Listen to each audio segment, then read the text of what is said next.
From CBS News Election Headquarters, this is the CBS Evening News with Walter Cronkite and Ed Bradley in our newsroom in New York. Good evening. Even with the polls still open across the country in this presidential election, there was the smell of victory in the air for Republican Ronald Reagan. The three television networks each poll voters as they leave polling places in randomly selected precincts, and all three of the networks showed substantial leads for Reagan. Our CBS News New York Times poll showed that only in the eastern states was it comparatively close, and even there Reagan led. He led surprisingly in Jimmy Carter's own South and in the Middle West and West. For details of our poll, here is Bruce Morton. Walter, these results may show disenchantment with Carter more than love for Ronald Reagan. At any rate, only about 2/3 of the people who said they voted for Carter 4 years ago also said they voted for him today. And a full third of the Reagan and Anderson voters gave as their reason for voting that way simply that it's time for a change. Reagan got about 1/3 of the Jewish voters we polled. That's not very different from Gerald Ford's showing 4 years ago. What is different is that John Anderson got almost 20% of the Jewish vote, votes which might have gone to Carter if Anderson hadn't run. Mr. Carter continued to do well among blacks, but Reagan has a very substantial lead among white Protestants. That could be important in a number of states, especially in the South. Reagan leads among born-again Christians, a Carter group 4 years ago. And Reagan is doing well with two traditionally Democratic groups. He's about even with Carter among union members and blue-collar workers. Reagan actually leads among Catholics, another traditionally Democratic group. But perhaps the most striking difference in our poll is the difference between the sexes. Reagan and Carter are tied among women voters. Reagan had trailed among that group in earlier polls, while Reagan has a very big lead among men. No presidential election since polling began has shown a split like that. About 1 voter in 5 made up his mind this past week, and they split evenly between Reagan and Carter. Those who thought the debate was important preferred Reagan. Those who thought Iran was important liked Carter. But overall, this poll is very bad news for the president. Walter? Returns already are coming in from parts of Kentucky and Indiana, and CBS News estimates that Reagan has won Indiana. No surprise there. CBS News also estimates that Democrat Wendell Ford has been returned to the Senate from Kentucky, defeating Mary Louise Faust. CBS News estimates that Robert Orr has retained the Indiana governorship for the Republicans, defeating Democrat John Hillenbrand and American independent Cletus Partis. At the end of a long campaign, the candidates went home to vote. Jimmy Carter to Plains, Georgia, Ronald Reagan to the Pacific Palisades section of Los Angeles, John Anderson to Rockford, Illinois. Our correspondents went with them, as they have since the start of this campaign. Jed Duval begins our report. A small crowd was waiting outside the polling place this morning as the President and Mrs. Carter came to vote. "I've talked to my wife," he told reporters, "and I've decided to vote the same way she does." Outdoors, the President seemed approachable and was asked about the hostages. I feel more encouraged about the hostages now than I have in the past, but the time schedule for their release is something I can't predict. Did the hostage issue handicap you in your re-election bid? Well, obviously the last year, the concern about the hostages, the frustration that all Americans have felt, I think has obviously been a negative political factor, but we've acted properly.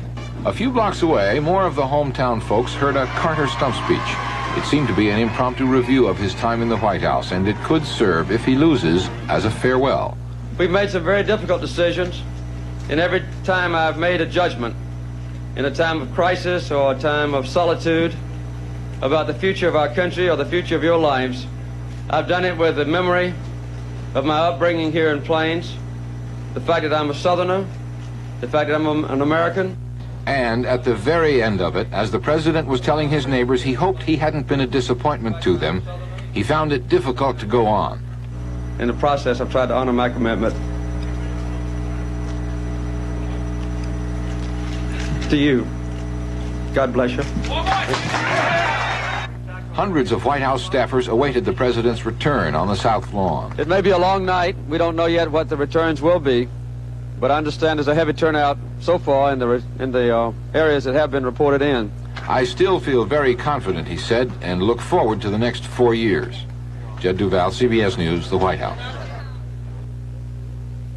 Ronald Reagan, who by the account of those close to him has been waiting for this day for 12 years, arrived with his wife Nancy to vote at the home of a neighbor this morning. There were greetings, and books and pictures to be autographed at the polling place before the Reagans took their ballots into adjoining booths. Nancy Reagan had just begun marking the punch card ballot when she paused to talk to her husband around the partition. Well, that first one is pretty exciting. Then, as a photographer called out, "Hold up that winning ticket," the Reagans posed as motor-driven cameras chattered away like so many crickets. Asked if he would win, Reagan gave his traditional answer, that he was cautiously optimistic, but allowed us how he was in pretty good spirits. I feel good, but of course, I have my fingers crossed, and it's going to be a long day. Reagan then went for a haircut before a meeting with his advisors over lunch. The Reagans will have dinner at the home of friends and then come to this Los Angeles hotel, the one at which they celebrated his 2 victories for governor, for what they expect to be another victory celebration.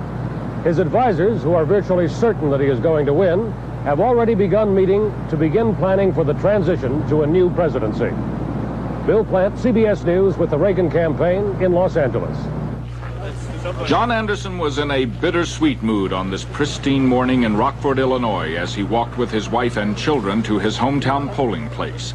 Victory seemed out of the question, but his wife said the campaign had brought other rewards. He said it all last night. He tried to wake up America. Until the end, Anderson endured accusations that his candidacy was costing President Carter the election.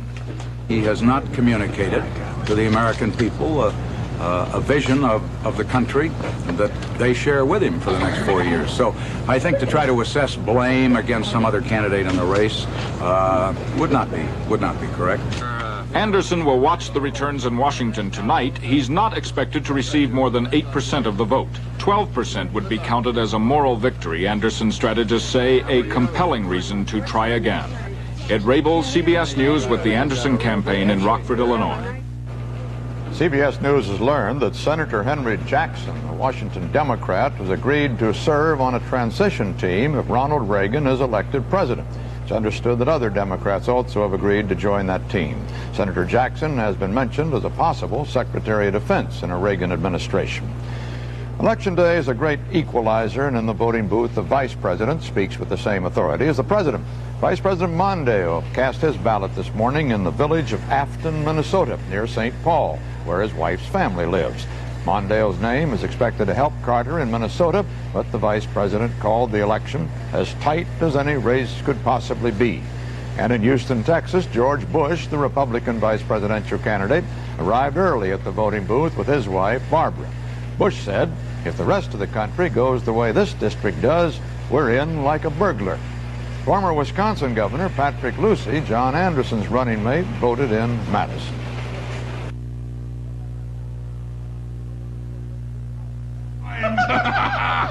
What's the matter, Harry? Old chopper's coming loose, huh? Oh, boy.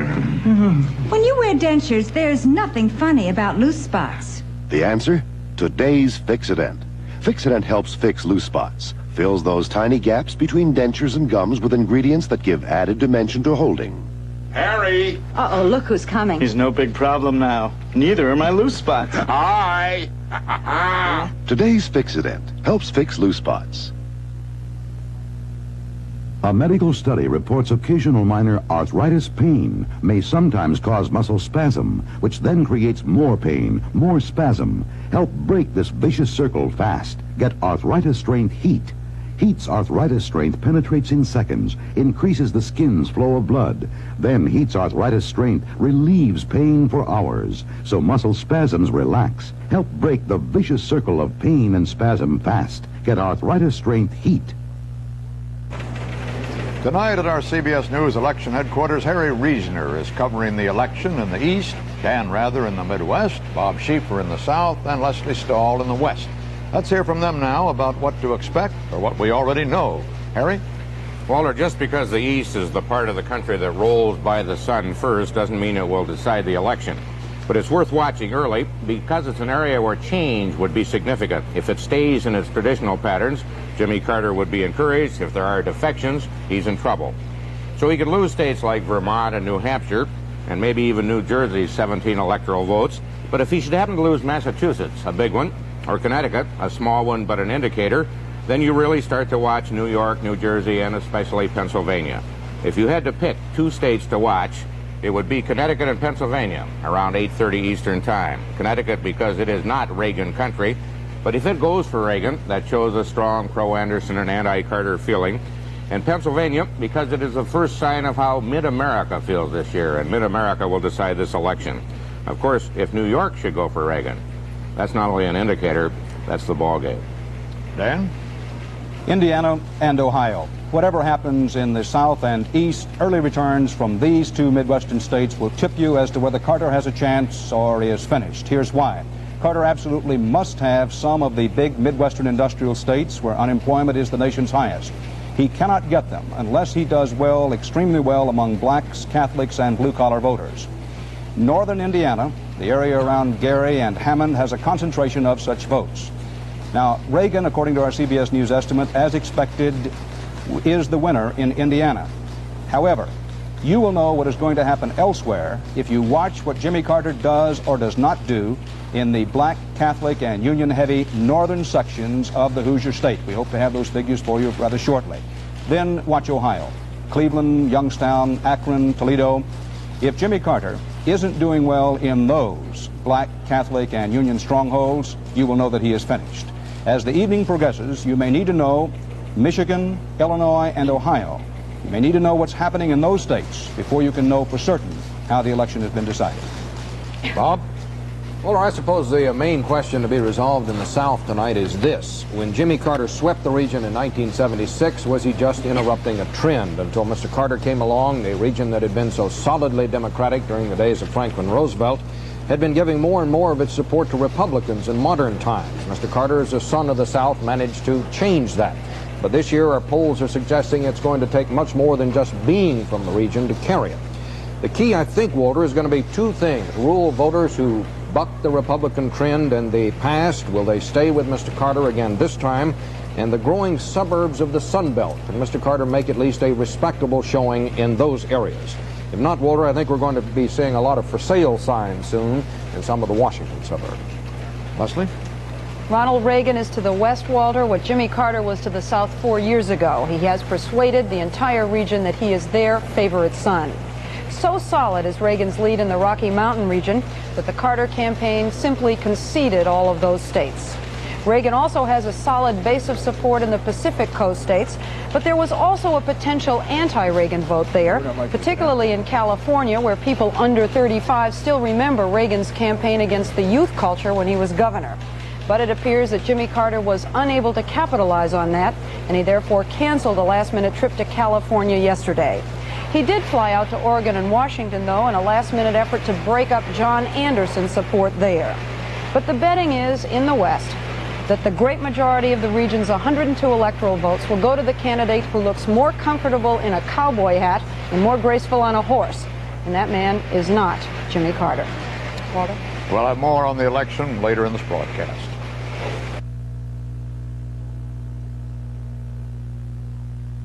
All over the world, Wang is the leader in office technology.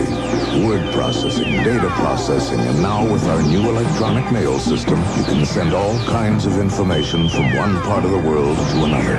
So New York can be around the corner from Paris, London from Tokyo, and San Francisco next to Rome. Wang, making the world more productive by bringing it closer together.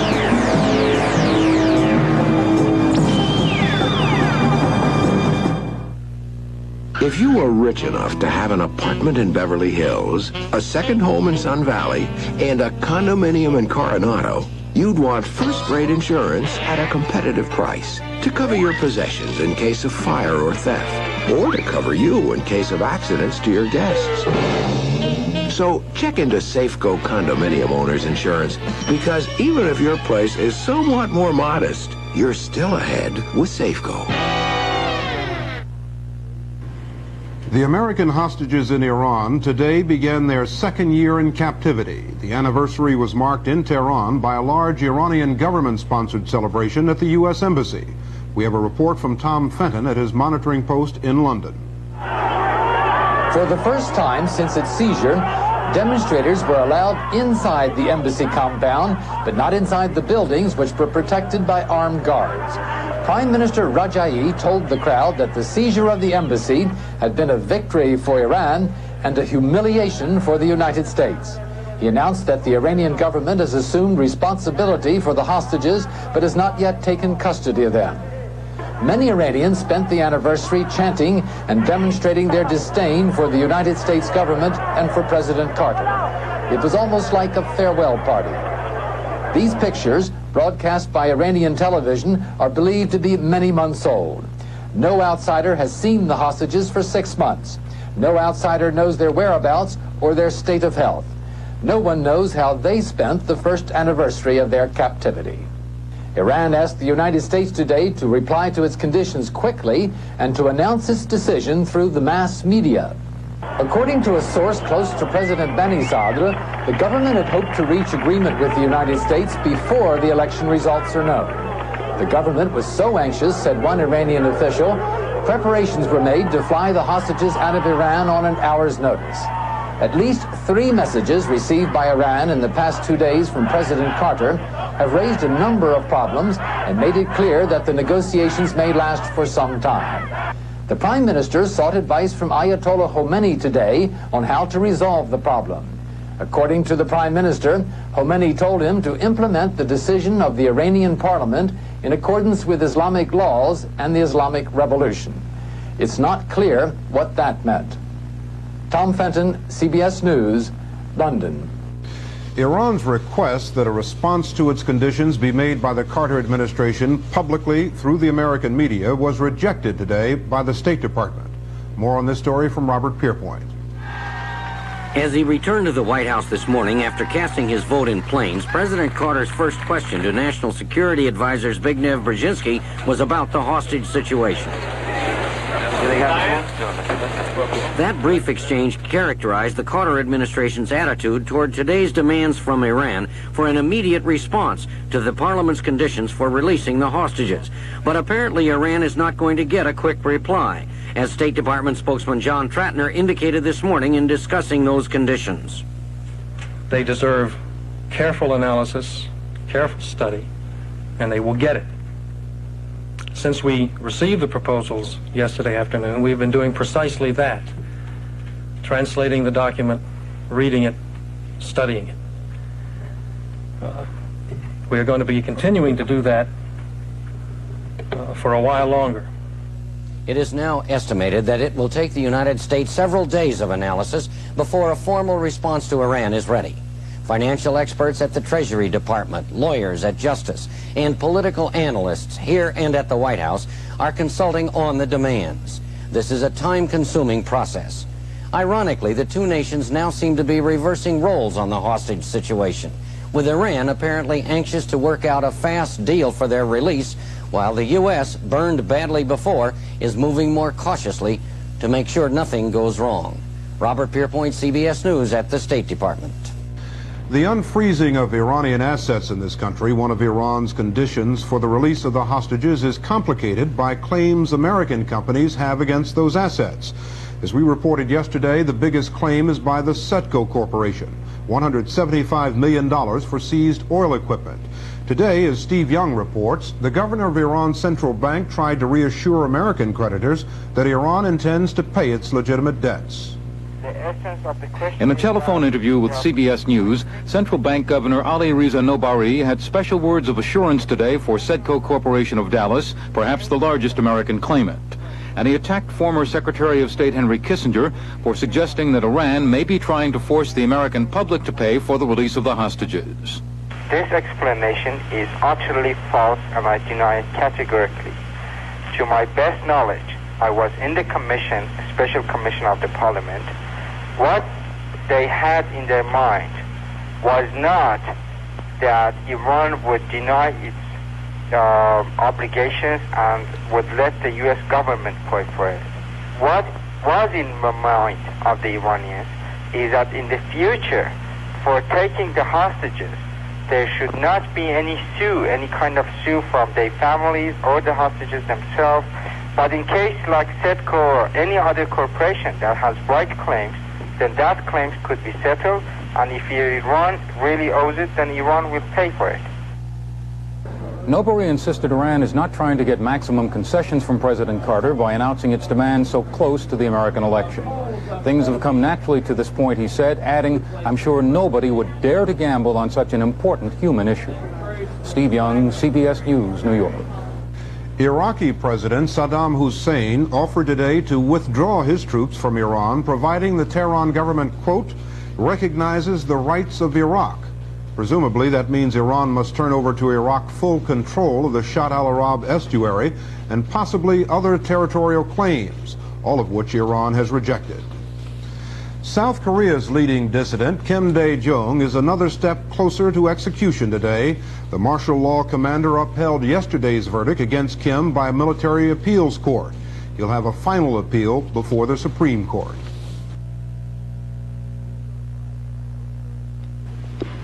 When you go to buy an Amana radar range microwave oven, just remember, all microwave ovens are not alike. For example, these Amana radar range ovens have an exemption from the federal regulation requiring a safety warning label. No other company in the world can make this claim. After tests like this, and this, there was no leakage in excess of federal standards. Amana radar range, the first microwave oven with a memory, now with rotowave cooking system. If it doesn't say Amana, it's not a radar range. Ben, where does grapefruit juice come from?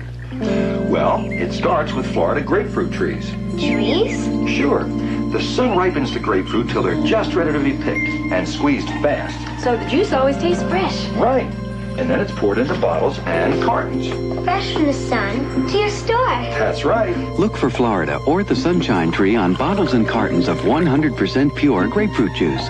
It tastes fresh squeezed from the sun. The big three automakers announced their 10-day sales figures today, and those sales, as so often lately, were poor, except for a surprise from one company. Bob McNamara reports from Detroit. For the month of October 1980, Detroit's big three car makers sold about 55,000 fewer cars than they did in October of 1979. But for the first time in a long time, Chrysler officials have something to smile about. The company was the only one of Detroit's big three car makers to show a sales increase for the last 10 days of October. Led by the apparent public success of the new K cars, Chrysler says it sold 6% more cars than it did for the same period a year ago. And at the same time, General Motors reported a drop of more than 11.5%, while Ford sales fell almost 24% below the 1979 figure. For all of October, Chrysler again was the only Detroit car maker to show a sales increase, up 5% from a year ago. General Motors sold about 3% fewer cars for the month than it did in October 1979, and Ford's monthly sales for October were down 19% from a year ago.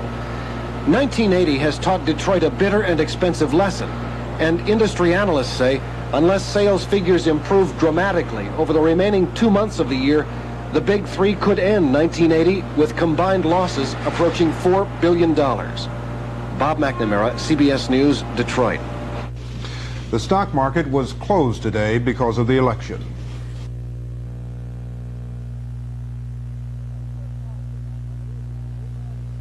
I worked hard for my money, so I hold on to it as long as I can. Case in point, Ever-Ready flashlight batteries. About half the cost of Duracell or Ever-Ready Alkaline. And they're dependable, with a name you can trust. So I tell Graves, look for the Cat Man in the Economy 4-pack. Per battery, that costs me even less. Save with the Cat, that's where it's at. Ever-Ready flashlight batteries. If you're worried about stains on your dentures, don't have the cherry pie unless you have the cream. Denture Cream. And don't have the coffee unless you have the cream. Denture Cream. Denture Cream denture toothpaste has a powerful anti-stain formula that helps brush away tough stains, leaving your dentures feeling fresh and clean. So don't have the berries unless you have the cream. Anti-stain formula Denture Cream. Now with a new improved flavor. The town in Globe, Arizona is largely the talk of mining and copper prices. But for a year now, most of the talk has been about a local boy, a Marine hostage in Iran. Harold Dow reports. Each morning in front of the Lopez home, there is a simple ceremony. the family members take turns raising the flag in remembrance of Jimmy Lopez. This morning, little 9-year-old Marcia, accompanied by Jimmy's niece Nikki, did the honors. Later, the school children of Globe held a special mass at Holy Angels Church to commemorate the year of captivity for the American hostages in Iran, and especially for Marine Sergeant Jimmy Lopez, who attended these same schools. Lord, bless the hostages and their families, especially my brother Jimmy and my family. Help the Iranian parliament to make a decision and to let the hostages come home soon. Let us pray to the Lord.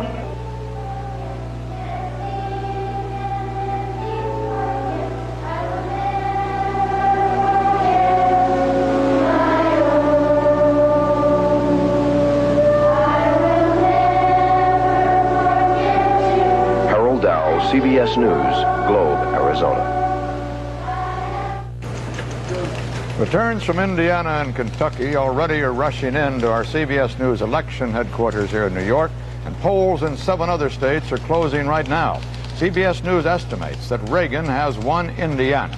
CBS News also estimates that veteran liberal Democrat Birch Bayh has been defeated for his Indiana Senate seat by Republican Dan Quayle, and that Republican Robert Orr has won the Indiana governorship, defeating Democrat John Hillenbrand.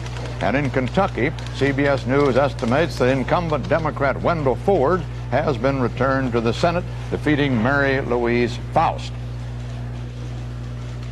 Those governor and Senate races are among many being decided today, of course. Altogether 34 Senate seats, with many incumbent liberals strongly challenged by conservative organizations. 435 House seats, 13 governorships are up. That Indiana race of Birch Bayh and Dan Quayle was one of those that had been targeted by the conservatives to turn Birch Bayh out of the Senate, and they succeeded. Let's take another look at how the popular vote stands this early in the evening. Right now, barely 1% of the popular vote has been counted. And you see there that President Carter has, it's changing as we look at it, 41% of the vote, and Reagan some 54% of the vote. At this time, John Anderson, the independent candidate, is running with about 4% of the vote. And that's the way it is. Tuesday, November 4th, 1980, the 367th day of captivity for the American hostages in Iran. This is Walter Cronkite, CBS News. We'll be back in just a minute with full election night coverage.